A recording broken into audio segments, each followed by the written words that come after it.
जिस गति से ऊर्जा संसाधनों का दोहन किया जा रहा है, निकट भविष्य में संपूर्ण विश्व को ऊर्जा संकट का सामना करना पड़ेगा। एनर्जी के कन्वेंशनल रिसोर्स अर्थात परंपरागत ऊर्जा स्रोत सीमित मात्रा में है।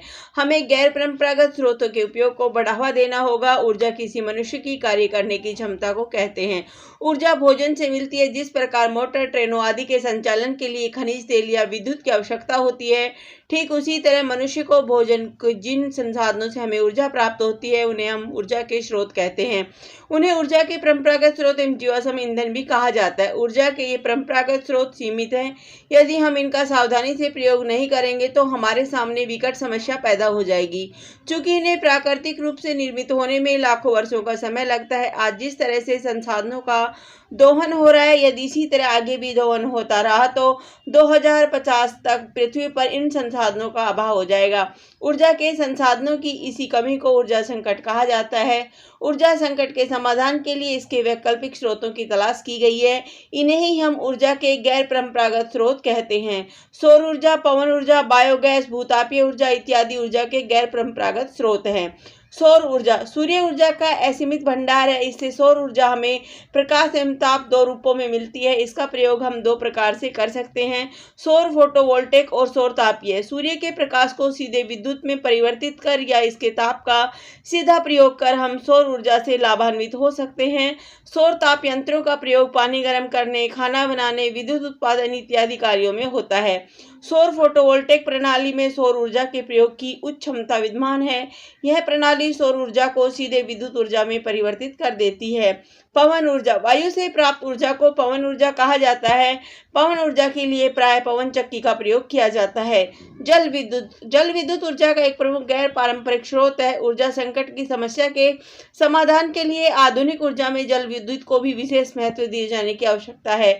बायोगैस ऊर्जा पशुओं के गोबर, मल, सड़ी रद्दी, सड़ी सब्जियों, फलों के अपशिष्ट इत्यादि से प्राप्त की जाती है। बायोगैस के प्रयोग को बढ़ावा देने के लिए राष्ट्रीय बायोगैस कार्यक्रम के अंतर्गत देश भर में 40 लाख से अधिक परिवारों के लिए बायोगैस संयंत्रों की स्थापना की जा चुकी है। कचरा, शहरी एवं औद्योगिक कचरे भी ऊर्जा के अच्छे स्रोत हैं।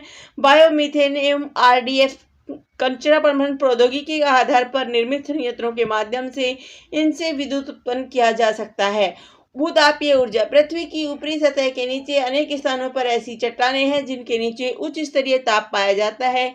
इसी ताप के कारण भू सतह पर हमें गर्म जल के स्रोत मिलते हैं। यही ज्वालामुखी गर्म लावा निकालते हैं। आधुनिक समय में वैज्ञानिक इस ताप से ऊर्जा प्राप्त करने में सफल हुए हैं।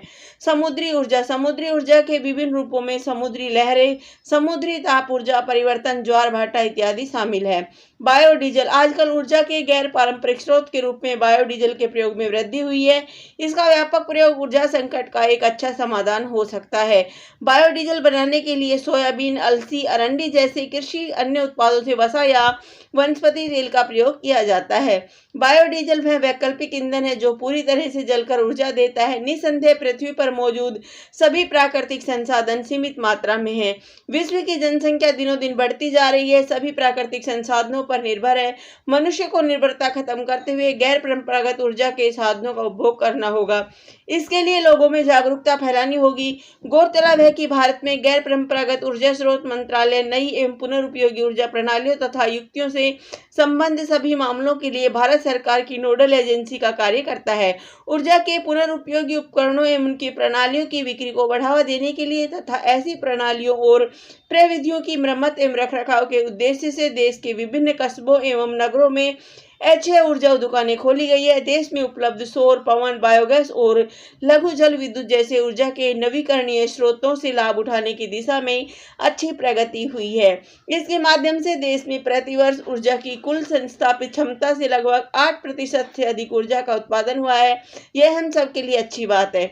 इस ऊर्जा के उत्पादन को और बढ़ाया जा सकता है। जरूरत है तो सिर्फ सबके एक साथ कदम बढ़ाने की। यदि हम यह संकल्प कर ले कि हमें अधिक से अधिक ऊर्जा के गैर परंपरागत साधनों का प्रयोग करना है तो हमें कोई शक्ति डिगा नहीं सकती। ऊर्जा के गैर परंपरागत स्रोतों का प्रयोग यानी ऊर्जा का विकास यानी मनुष्य का विकास। धन्यवाद। जय